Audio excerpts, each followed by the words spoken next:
Well, I did documentaries, and I did for many years.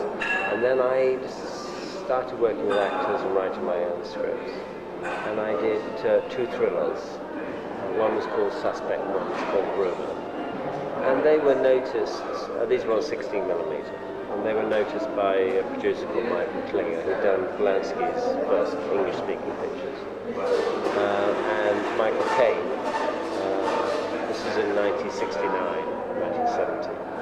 And they asked me if I wanted to make my first theatrical film, which was called Get Carter, which was a gangster film, which I shot in the north of England in a city called Newcastle. After doing Get Carter, which was, very successful critically and at the box office, so I had a kind of auspicious beginning. In other words, I had both things going. So after that, I then did a black comedy, which was called Pulp, with Michael Caine, which I shot in Malta, which is an island off Italy. And this was my own script, and which I enjoyed doing very much. It was a lot of American actors which I'd seen as a child, like Mickey Rooney was in it, and Elizabeth Scott, and some of the people and Lionel Stander, and so I had a lot of actors that I'd seen as a young man that I liked very much. So it was a kind of potpourri of all, and also it was a kind of the bookend to Get Carter, because Carter was a very violent picture, and Pulp was actually a picture which was about making a violent picture, or writing, or dealing with violence. So after that, I was then asked to go to Warner Brothers, where I made a film called The Terminal Man, which was based on a Michael Crichton novel, which was it was a thriller, but it was also a science fiction, a much more science fiction sort of feeling towards it. And so I went to Hollywood, and I wrote and I directed, and I also was the producer. Warner Brothers in those days tended to allow you to do all 3 roles, and I'd done it in television, so it was a kind of complete package. So I did this film with George Siegel and Jill Clayburgh and a wonderful American actress who's now there called Joan Hackett. And whilst I think this film was critically successful, the company it wasn't very successful commercially. Partly because I think that they didn't have much faith in the film. I think they found it too strange for American audiences, certainly at the time. I think subsequently, of course, it's become it's gained its audience. It's found an audience. But I think at the time they didn't spend. I think when you make it's not just a question of making a film. You actually have to then. Yes, you have to sometimes condition an audience. You have to tell the audience what to expect. If the film is going to be that different, then you have to do more work. And I don't think this work was done. In other words, the same with Stanley Kubrick when he makes a picture, because he has such considerable power. When it's a difficult picture, say 2001 was difficult when it came out at the time. It's not so difficult now. There was a great campaign that went out which explained the picture. It was very carefully nursed, and as indeed was Barry Lyndon, for example, another picture which was alien to audiences in the main. So there was the process is really split into 2. It's not just the making, it's unfortunate. So I think Terminal Man suffered very severely from it not really being explained to the audience. It was a very cold film. It put the audience in the place of the main character, and I think they found it very uncomfortable.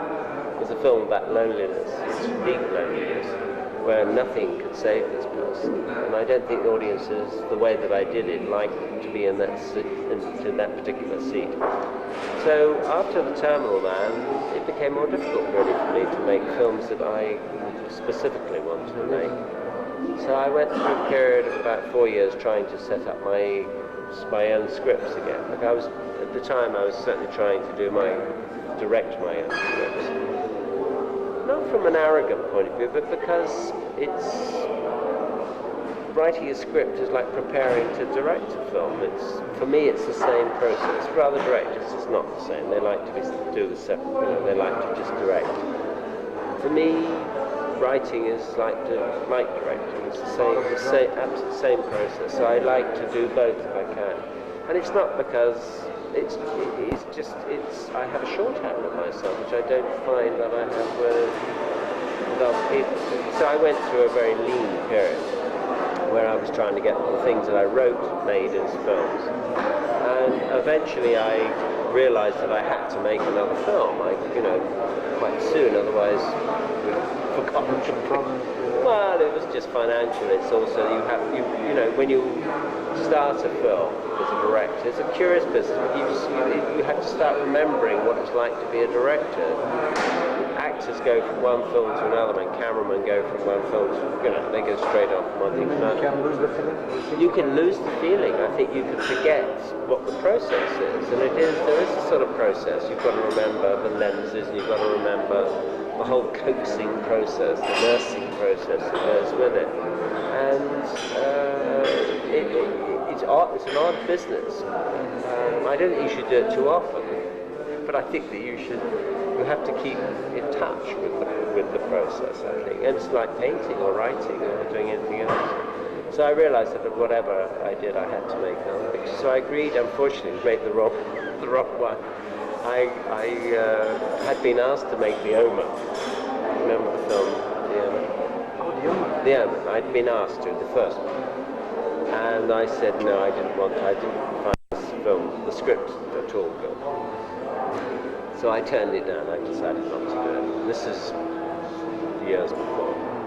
And of course it made a considerable sum of money, and I think they made a very good film out of it, actually. I mean, the film was much better than the script. So they asked me to make Omen 2, and it was a very political piece that they'd actually done, so I decided I'd be quite happy to do this. But the experience proved to be very unhappy. I was shooting in Chicago, so I didn't have really my own crew or anything. And after 3 weeks, we decided that I was shooting one film and they wanted another one. And so we left. Another director came and took the picture. And I was quite grateful. It wasn't a pleasant experience. And then shortly afterwards, usually something comes along. Dino De Laurentiis approached me to make Flash Gordon. And in fact, he came about through Nicholas Roeg, who's a friend of mine, who was originally going to direct it. Oh, he was supposed to do it. He was going to do it, that's right. It was a very good idea, actually, but it would have been a very different Flash Gordon. Yeah. And Nick had asked me to make Flash Gordon, the second Flash Gordon, while he did one, said I was going to do it, because we're friends. And I said no. But then when Nick fell out of the picture, Dino came to me. For reasons I found extraordinary. I mean, I had no experience, especially big special effects or anything like that. And with some reluctance, I decided to do it. But I never regretted it. I had a really interesting. It was 2 years really from the time I joined, practically 2 years, until the film was finished. And that was a terrific experience because I learned an awful lot about special effects, and I actually enjoyed doing the film. It was great. It was funny and light and sort of, yet had a kind of integrity. It had a kind of. It was about a life that was passing. It was about a male image, male hero that was, forgotten and gone forever. I was going to ask you one question about that. Would you accept to do a sequel to Flash Gordon? A second one? A sequel? No, I don't think so. I think. And one of the questions was, did you have any problems directing the movie because of the blue screen and the matte painting, all the special effects? Well, there is inevitably certain limitations. It was quite difficult to learn the process, but once you got the hang of it, it became very free in a way. I found it was very difficult when you were just doing it with a blue screen, and then when you started seeing things you could put in the blue screen, that became wonderful. It's like a conjuring act. So it was learning to be a conjurer, really. And then it became terribly exciting. But until that moment when you saw the images matched, it was very nerve-wracking, I suppose, really. You know, you've got this blue screen there. And for actors, it's jolly difficult, I think, because there's nothing there, you know. But once you've learned how to do it, and you felt free, I had a good time. And the film really was a largely improvised by me, certainly the director, and by the actors. Yeah, that was another question. How is Dino De Laurentiis on the film? Is he very often on the set?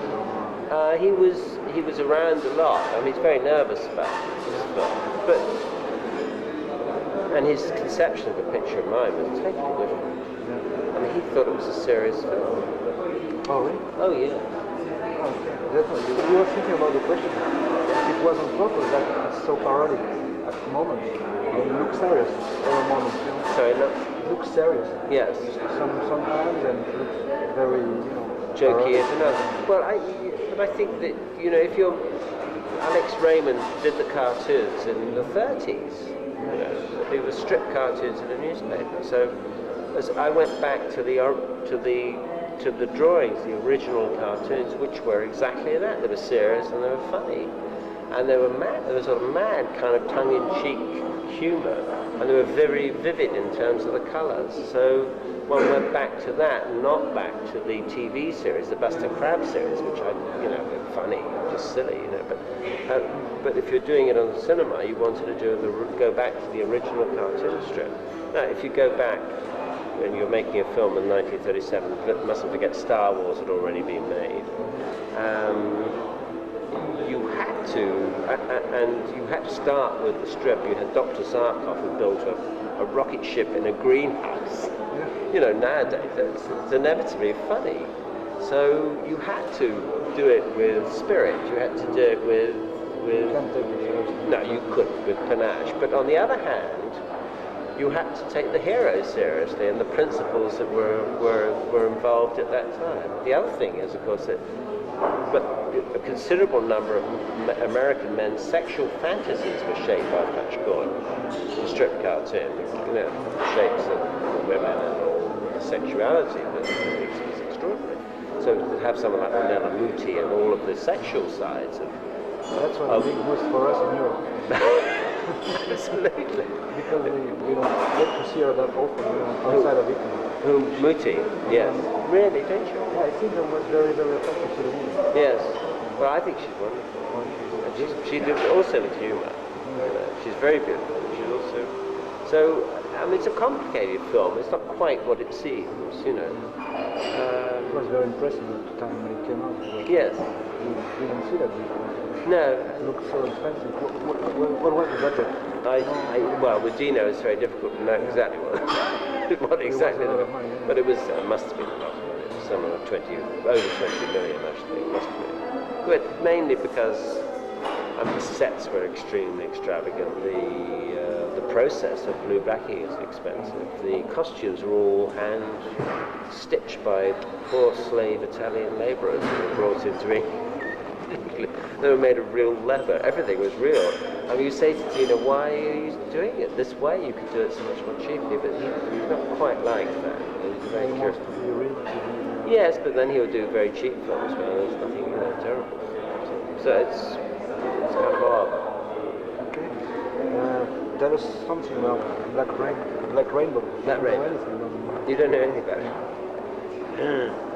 Well, it's my own script, so I'm back where I started now. I've had my 10 years in the desert. So it's my own script. It's for Goldcrest Films, which is the British company. So I'm making one of my first films ever with British money. It stars Rosanna Arquette and Jason Robards and Tom Hulce, whom you probably remember in Amadeus. And this is the story of a medium played by Rosanna Arquette who does a stage act. She travels from City Hall to a theatre and so on with her father. And I had this idea. I wanted to do a piece which is about what we're doing to our own planet, basically, because it concerns me and all of us now, I think, long last. And I wanted to do it in a thriller, so the only way I could think of actually doing it, because I think the story is the foremost thing, is to do it with a medium who would communicate with the dead, with our past. And what happens is that when she does her act at the beginning of the pictures, she's communicating with people's loved ones and telling them how beautiful it is over there, and they're happy, and they're all put together again, and their minds are better, and they've stopped drinking, and they've learned to play the guitar, and they've learned how to dance, or what you name it, whatever they've done. Suddenly she starts communicating with people who are not yet dead, and but are about to die. So she starts getting a vision of the world which is not pleasant, hence the rainbow turning into a black rainbow. And she starts seeing what is actually happening, and seeing people who come, the wives, the relatives of people who are going to be involved in the kind of things that we're doing. So the first victim that she sees is a man who is a maintenance officer in a chemical factory, not unlike Bhopal, but in America. And in America they have a fairly strict sort of regime of checking their factories. They don't apply it in India, but they certainly apply it in America. So, and the following day there's meant to be an audit by the health and safety people. So he's going to talk to them. And the company knows that, so they employ a murderer to kill him. Well, she sees the murder before it happens. So now she's a victim, so they have to get rid of her, but she doesn't know this because she's moved on to the next city. So the story takes place over 3 days, and there's a bookend flashback at the beginning, beginning and an end, which is, so the story itself is encased in one big flashback. And so it's a kind of thriller, but there's all sorts of other elements. Why is she gone ahead of time? What is time? Does she exist? Was she there? Was she a hologram? Was she, a whole range of all the elements which we pondered on since the beginning of human beings, practically, are sort of encased in a kind of thriller about a medium. So that's really what Jason Robards plays the father. There's a very curious relationship between the daughter and the father, as you can imagine, on the road together permanently all the time. What choose was an architect to play the role? Well, I think she has a wonderfully curious quality. It's sort of I've watched her over years, but sort of hardly being aware of her. If you understand what I mean, I remember seeing her in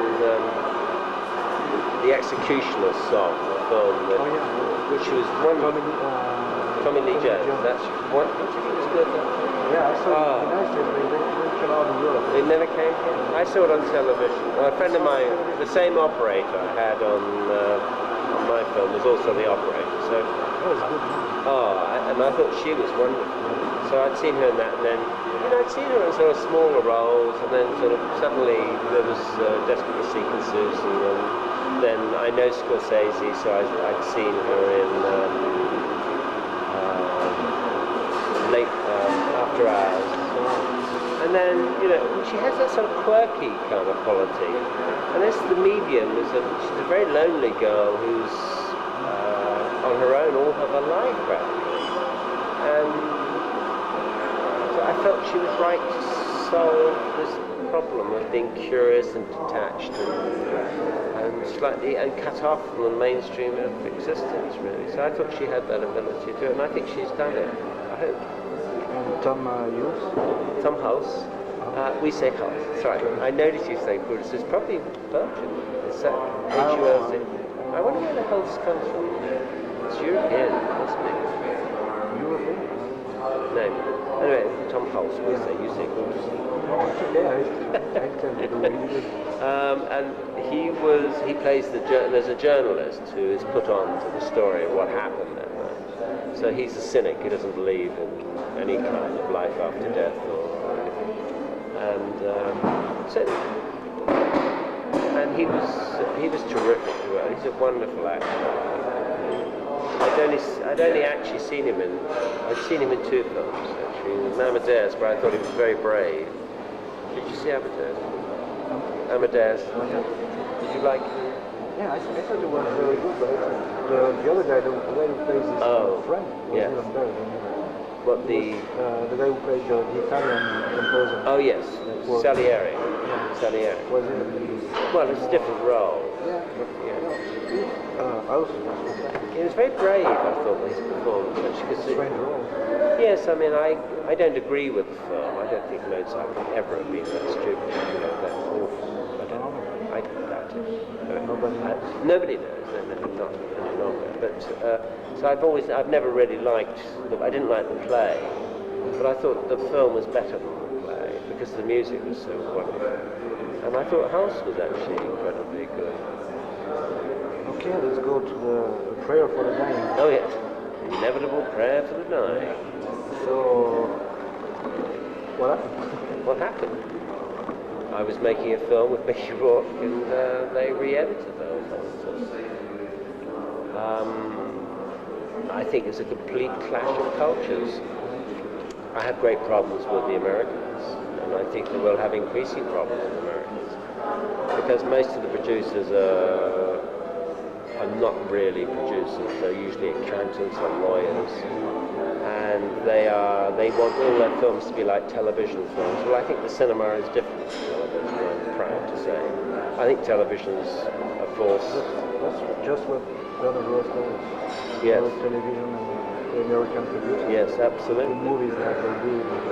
That's right, and they want, and the ones that are weak and stupid and ignorant want everything to be like the stuff on television. Well, if it was like European television, I wouldn't mind, but it's like American television, which is really in the main, it's fine.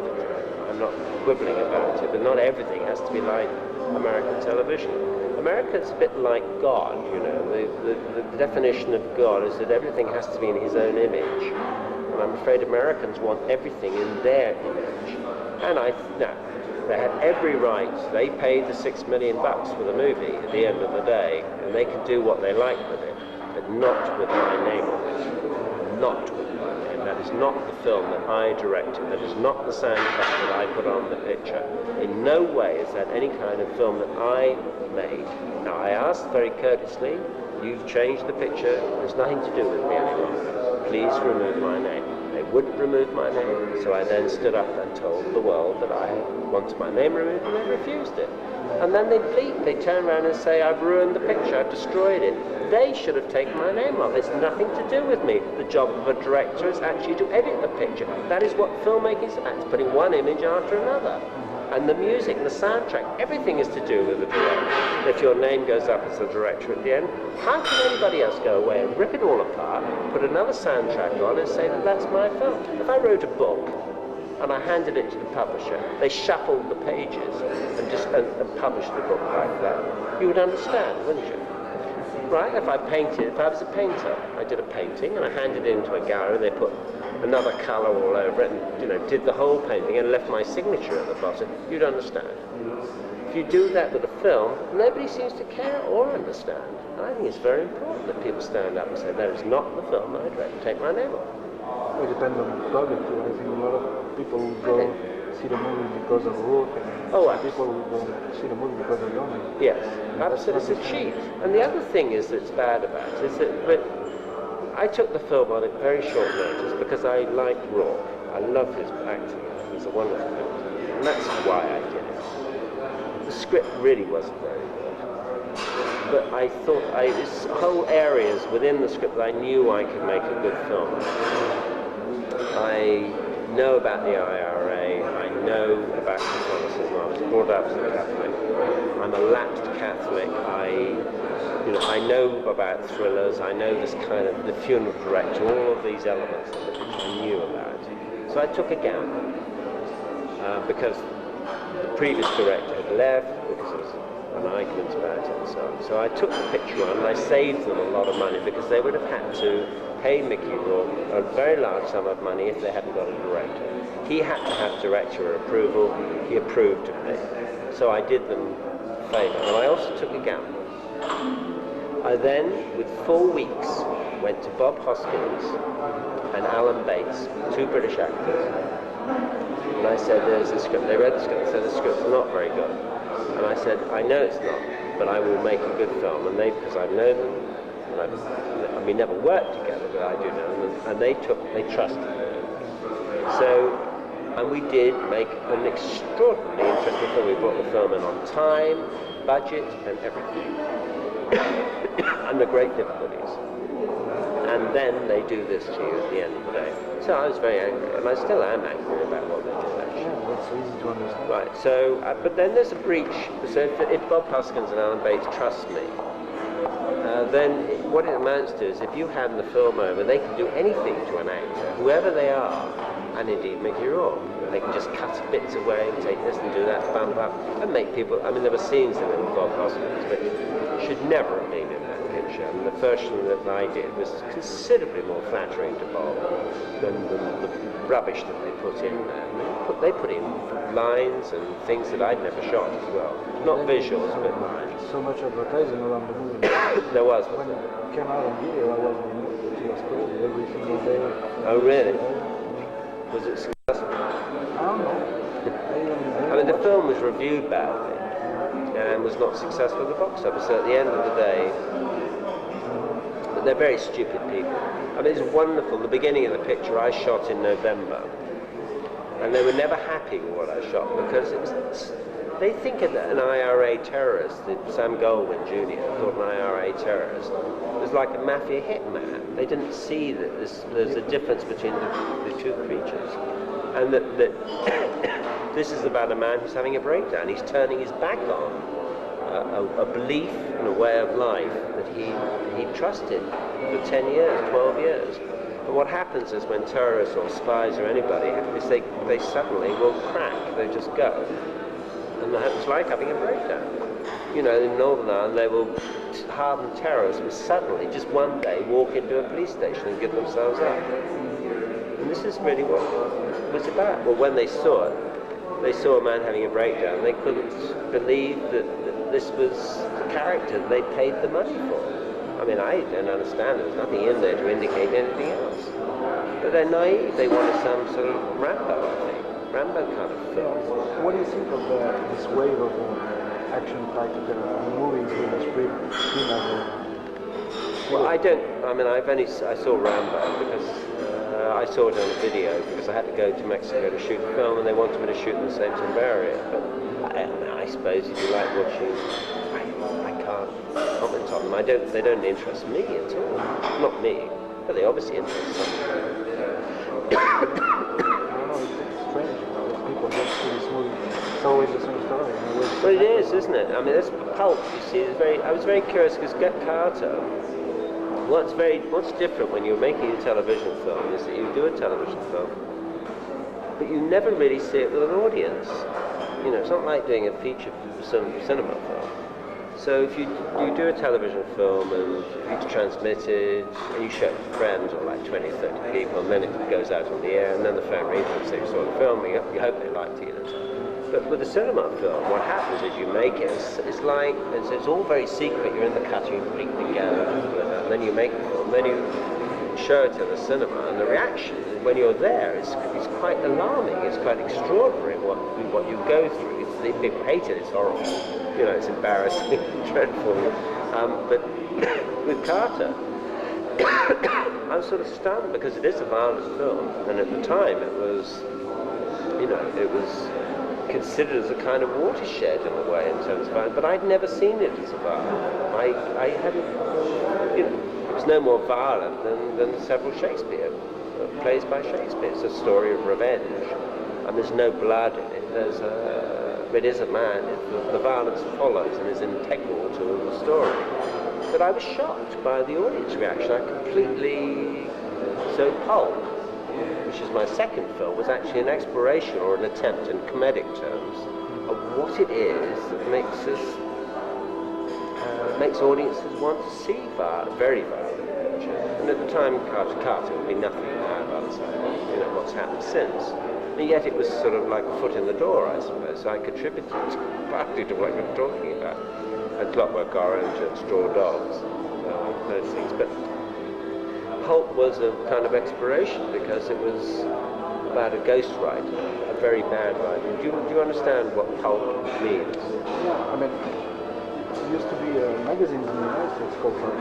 Well, the pulp literature is meant to be bad literature, you know, for real cheap jacks and stuff. And it also means smashing paper, pulping. You pulp paper, you know, and you also pulp faces or bodies by hitting them, you see. So the play on words is quite interesting. So Pulp is the story of a bad writer. He writes terrible, cheap, played by Michael Caine, you see. And he's not in England, somewhere in the Mediterranean. And he gets his phone call from his agent we don't know where, but it's like Rome or somewhere, and say that there's this man who wants a biography written about him. So, and there's a lot of money going to be paid. So, are you going to give me his name? And they wouldn't give him his name. So through a series of meetings, he eventually gets to this character. There's a character played by Mickey Rooney, who's an American film actor who played in American gangster pictures. And so he's like, and he's very small, like Mickey Rooney, right? And he's like sort of Cagney or Edward G. Robinson, all small men, right? Very small men. And he was a mixture of that, and he was a mixture of George Raft, who had mafia connections. So when George Raft was kicked out of America, so it's a combination of these two things. So Caine gets involved in writing this biography. He's then told things that people think that they shouldn't be allowed to be published. So suddenly they're after him. So basically what happens to this man is he gets involved, and the story is bad as his own books. So the whole thing goes in a full cycle. And it's a comedy about violence, actually, and why people want to, and what it does do. So in a sense, I've always been caught up but once I made Carter, I'd always been caught up in my own story in a sort of odd way. Because it always comes back to you. You can't really, I can't comment on the action, the violent action pictures, because I, in a sense, contributed to it. That's okay. There's good and bad in every single cinema. Yes. Yeah, there was a question we wanted to ask you. Are you not afraid of the clash of the names between your movie, Black Rainbow, and Black the Scott Rainbow. movie, Black Rainbow? Well, I wrote Black Rainbow like 5 years ago. Oh, right. So it was yours. No, I mean, I have no idea. Black Rain is a detective story. It's too bad. I mean, I can't. Black Rainbow. Do you think that there's going to be more marketing problems? Or I don't know. Because it'll be kind of interesting to see what happens. I think mine will be out first. Good luck. The Scott is ready to... le film de Scott, La Rain, il sort quand? C'est pas fini.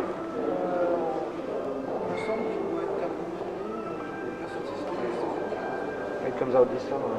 Yes, probably. Well, yeah. Ridley tends to take a long time making his films. He was still shooting in January, I know. And you're not afraid of the competition? Oh, it's not a question of being afraid. They're just two totally different films. I mean, I know somebody who worked on my film who also worked on his film, so I was able to find out what the story. Black Rain doesn't seem to have any relevance to what's in the film. I don't think. Whereas Black Rainbow is rather important to the context of my picture. So, would you? I mean, I wouldn't mind people coming to see. No. If the production. No. There's no need. No, I don't think. I mean, it's too bad. But if people want to see Ridley Scott's film and see Black Rainbow instead, it would be very good for me. Yeah, but it can work the other way around.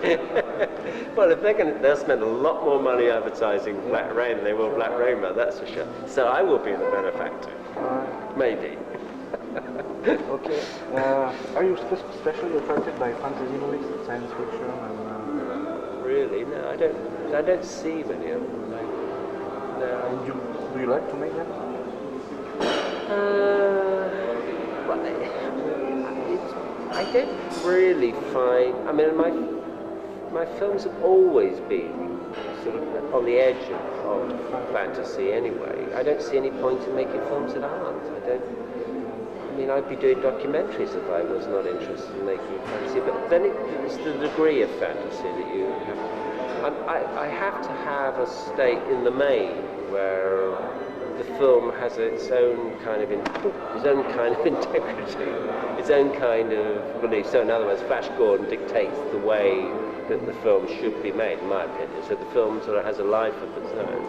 So each film that you make has a world of its own. The whole thing about making films is creating your own world, the world you want to create.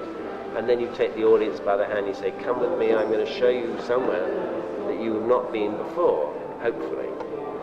So it's always, so in that sense, yes. But in terms of, I mean, I don't know, I try all sorts of ways of making films, really. So, but they're all fantasies at the end of the day. Some of them are more based, some of them are based on... What's going to be your next movie? I don't know. I mean, I've written a script based on something that happened to Orson Welles in the late 30s with John Houseman. Do you know John Houseman? The name's gone on, John Houseman. And it's about a musical that was put on during the days of Roosevelt, when the New Deal was going, and it's the only time that America has ever had a national theatre, in other words, paid for by the state. And this is when Orson Welles was 21 and produced two amazing theatre pieces. One was Faustus, and the other one was Black Macbeth, which he directed. And he was already regarded as a genius, in the theatre. It was 2 or 3 years before he made Citizen Kane. And it was a very left-wing piece about the unions, steel unions in America. And when the government got to hear of it, they surrounded the theatre with guards and wouldn't let them put the show on. So they found another theatre, and they moved the audience like 40 blocks up Broadway to this other theatre. It's an amazingly romantic story. And I was asked to make it. But when I then began to investigate the story, I found that everyone's memory of what happened that night is completely different. All of them, particularly John Houseman's. So I've written a piece which is not just about what happened, but also about people's memory. So it's called Midnight Shakes the Memory, which is from T.S. Eliot. And so it's about memory, because people interrupt and say that's not the way it was, and remind, your memory is faulty. So it's about memory, it's about the spirit that was in America at the time, which is so radically gone forever as far as I can see. It's just gone, and about the actual incident. So, there's no money attached to the film. I think it'll be a very difficult film to raise money on. So. One last question, not for Daniel, but for the fans and his work. Yeah. Let's say I'm a big-time producer and I'll give you $80 million to make a movie. Yes. But it has to be a remake. What would you do? Oh, remake? Oh, God.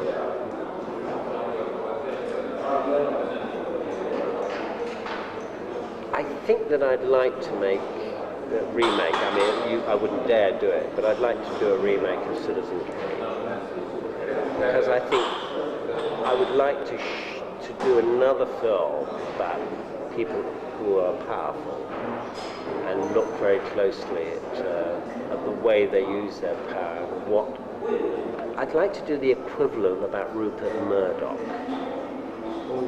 You don't know who Rupert Murdoch is. Rupert Murdoch is an Australian who bought the London Times and the News of the World and literally created a base in England.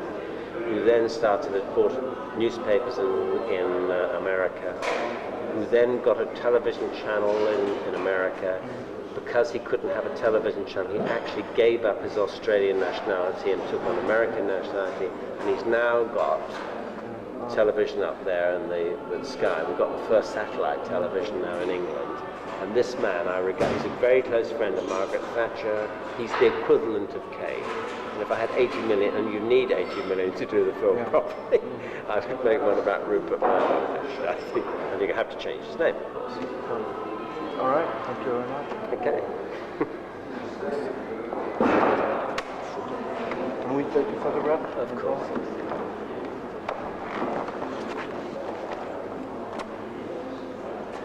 Where do you publish it? Where do you publish it? Paris. In Paris? Oh, really? So you all live in Paris? Yeah, yes, we do. So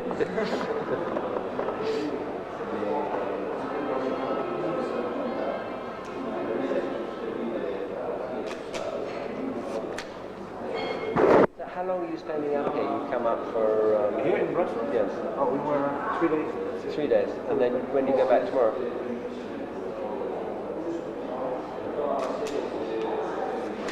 You go back tomorrow? Can you have a picture with the magazine? Absolutely. How's that?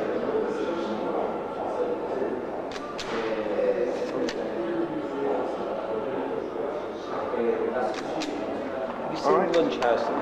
Yes. Good? Ah, you love it. Yes, I'm looking forward to seeing Munchausen. I'm looking forward to seeing it. It's good, but I thought it was the movies for kids. Yes. But I don't see the movies all that interesting by itself for Yes. grown-up. Yes. It's very beautiful. Yes. Well acted and everything. Yes. I didn't like it that much. Yes. It's a very good movie, but it's not as good as I expected Yes. from here. Is it opened in Paris? Yeah. Is it successful? Ça marche à Paris, non? Première semaine en tête de boxe. C'est une Première fois? success? Première semaine. C'est une Yeah, success? first week was number one. Oui, et après non. Yeah, it's working. C'est bien? Yes, it's problem, the red man. Quoi? Yeah, the problem is rain. Ah oui. Ah oui, c'est... It's coming out, so there's going to be Mississippi burning. Non, Oui. Nothing. It has competition, that's the problem. Yeah. And Toutes his les first week yeah. it was he has the competition. Oui. He did very well. Now we don't know what's going Yeah. to happen when Did you like Blue, the deep blue? Big Blue? Big Blue? Ah, yeah, I did. C'est extraordinaire succès. Yeah, he made over. Il a fait presque 3 millions d'entrées en France, c'est ça? à Paris, 1,6 million. He made 1,500,000 only in Paris. Is that francs? Or No, dollars? I mean public. Oh really? Well, but now he's put a longer version out. They feel like they want more. It has a very good advertisement. Yeah. It says, don't go to see it. It lasts 3 hours. That is official website. Just don't go to see it. And it's making more money. Yes. Il faut dire dans une salle. So, C'est vrai que c'est but tout complet. it's, you know the theater called Rex in Paris? Yes, I do. Oui. It's showing Oh, Rex really? with 300 square meters. It's Really big screen. It's amazing. Have you seen the Cineapolis here? No, Kinepolis? yeah. Kinepolis? I call it Cineapolis. I like it. No. We flat- Kineapolis. going- Kineapolis? Kinepolis. Kinepolis. I like Metropolis. Kinopolis. Yeah, Kinopolis. Kinopolis. Did you saw IMAX? What? Did you saw IMAX movies? in No, I haven't seen Kinepolis? them, no. No, you don't know. My wife just went there. She said it's terribly bleak. It's really horrible outside, but inside it was... I know Emacs, but I've not No. seen it there. What do you think about IMAX? I must be big. That's all I know. I have never seen it, so it must be extraordinary. But is it exhausting to watch? It must be exhausting. C'est fatigant à regarder? No. But would you like to see every film on Emacs? No, I don't saw. I didn't see many films. No. Would you like to see all films? Tu voudrais les voir tous comme ça? Oh, maybe not. C'est Too quoi le big. IMAX? C'est le- No, l'IMAX, it's a big screen. Endroit, next to Omnimax. Do you know Omnimax? Do I? Omnimax. That's Another one? hemispheric. Oh, yes. Hemispheric movies. Hémisphère screen. That's bigger. Bigger than it. bigger. Pour moyen numéro. Oh yeah, would you like to give us your address so we can send you the Oh, lovely, thank you. Yes, absolutely, of course. No, I haven't got my glasses with me, so I'll do this blind. I left them in my room.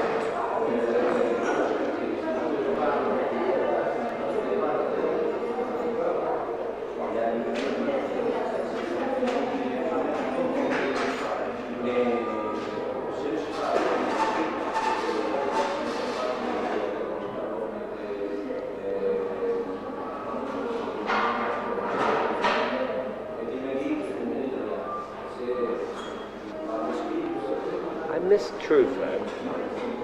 Profound. I always look forward to seeing his films. Yeah, he was a big lost forever. Yes. The cinema world. I did a documentary. I did a documentary on in the 60s on Jean-Luc Godin and Jacques Tati, which were really interesting pieces to do. Do you like Godard? I loved his early stuff. So I haven't really seen much of the later. But I loved Bande à Part, and I loved we could say Breathless, and I loved a lot of Boussouf. I loved Pierre Le Fou. I loved wonderful films in the early days. I thought they were great. Yeah, he changed a lot. Yeah, well, it seemed like he had an accident or something. Something like a really big change in him. Not I don't know what to say. The same feeling he used to. No, exactly. It doesn't taste the same. No, it doesn't. There's a bitterness about it, actually. There was always a feeling of joy in his films. He's been always very controversial in France. Oh, yes, A lot of whatever. people just don't like him at all. Forever. Never. None of it. Yes. But he's still one of the biggest in France. Yes, I think he was great. The best actually. director. Even if you don't like his stuff, you have to No, recognize exactly. he's good. And he was very clever at what he did because he would make them very cheaply. He would shoot films in 10 days. His films always made money. They always made money. He must have been one of the most profitable directors, actually, because they cost nothing to make, and they were always shown all around the world. I mean, admittedly in art cinemas. So I'm not talking about Star Wars, really, but I mean, I'm talking about they must have done very comfortably, made their money back. Well, he was very sensible. He would never have made them any other way. Is Chabrol still working? Chabrol? Yeah, from time to time. Yes. Travaille pas tout le temps. Mais... Si, un film par an. Yeah, about One movie by year. C'est bien? Well, it depends. Yes, so he's variable. He always was variable. But I liked, when he's good, he's very good. Le Boucher is wonderful. I love Le Boucher. He made a lot of good movies. He made Oh, a lot of yes. funniness. Yes, exactly. But he's always kind of interesting. I always found it funny the way he would swing like a pendulum. It's always one good one, one bad one, one good one. He must be a strange character to me. I like to meet him because he looks so strange. When you see him on TV. Oh, really? He looks like a strange man. Really? Why? Why do you I say? don't know. He has some feeling. This guy he's got a funny face. Oh, really? I don't know. I would like to meet him to just Yes. talk to him. Yes. You should ring him up, can't you? His films are fantastic. Do you know Jean-Jacques Hano? Jean-Jacques. Jean-Jacques Hano He made made La Guerre du Feu, War of Fire. No, I Quest never for Fire. Quest for, No. for Oh, Fire. yes, I did. I don't know him, of course. I didn't see Never the Rose or Quest for Fire. I thought Quest for Fire was wonderful. The music was just terrible. Like Quest for Fire? I like the visuals. And I like Anthony Burgess's Oh dialogue. yeah, that's fantastic. But I didn't. The music spot was completely wrong. He's the one who wrote Club for Fun. That's right, absolutely. I thought the book was fantastic. The movie is good, but Yes, the book. But Burgess is a genius. I mean, he creates his own language. My son, my younger son, who's like 22, has just read Clockwork Orange. And he said, God, this book's difficult. He said, now he's finished. He said, this book is it. Because he's such a clever man. He composes, he does symphonies and operas. I mean, he never stops, Burgess. He must be very Literal reviews. He's very arrogant. I love him. I think he's... I love him. He has a very good reputation in France. Yeah, he should do. But he's kind of very abrasive. I find him rather humble. So many people seem to think he's arrogant. I don't find him arrogant at all. I think his perceptions, I share his perceptions of the world, so I don't find that Terrible. I didn't know the name of this director again. Jean-Jacques Hano? Jean-Jacques Yes. Hano. Hano. Did How you do see spell Anna? Never of the road. Name I of the never Rose? saw this. No. And the bear, the restaurant Bear, of the bear. Christian Baron. Place. It didn't come up. Hasn't come in England. You didn't see The Baron. the Name of the Rose? No. Never? No. I wanted to read the book. Is it good, The Name of the Rose? I didn't see it. De quoi? C'est bon ou c'est pas bon? Le nom de la rose. It's a very good film. Yes. I like it. It's one, really. I will see it. You know, it's the same man in Amadeus, isn't it? In scène. In Name of the Rose, the actor who played Celerio. Oh, I didn't see It's it. the same actor in. Nice to meet you. Bye. Nice to meet you too. And you Thank you too. very much. Thank you. Nice to meet you. Have a good trip back to Paris. Yeah, thanks.